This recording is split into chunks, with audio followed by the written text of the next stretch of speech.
Hello guys, meron lang tayo ngayon i-reveal. Ano nga ba yung i-reveal ko? Marami po kasing nagtatanong na bakit daw ako nag-glow. Then, may nakakapansin na medyo pumapayat na tayo. Yun naman talaga yung pangarap ko, pumayat, then the same time maging healthy. Itong product na ipapakilala ko sa inyo is nakatulong sa akin. Since 2022, na-diagnose po ako na meron po akong fatty liver, din yung gallstone ko.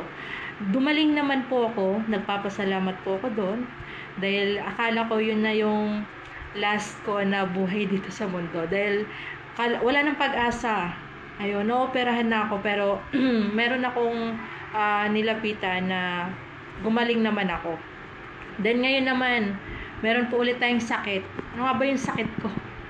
Nagkaroon lang naman ako ng acid reflux. Grabe. Sobrang sakit. At ang hirap pala talaga magkasakit, no? Then, naramdaman ko dun sa acid reflux ko, nahirapan akong huminga.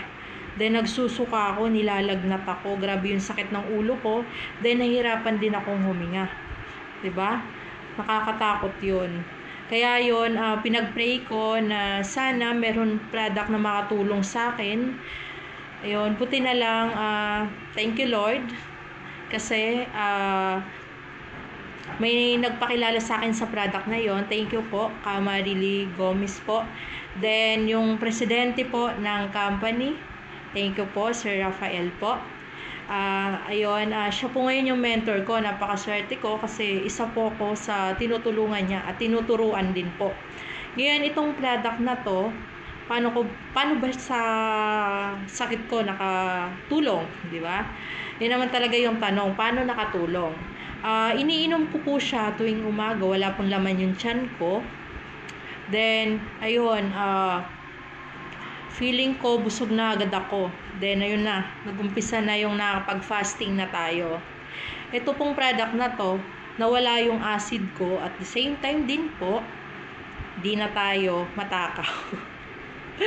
Yun naman talaga yung problema po natin, di ba? Yung lagi tayong nagki-crave. Kasi stress tayo, lagi tayong nagugutom. Kaya itong product na to, Yes to Healthy Life, Barley. This is premium organic po, na nakatulong po sa atin. Kung gusto niyo rin po makatulong rin po ito sa inyo, PM nyo lang po ako. Tutulungan ko po kayo. Kaya, message nyo na po ako now. Then, pag-usapan po natin.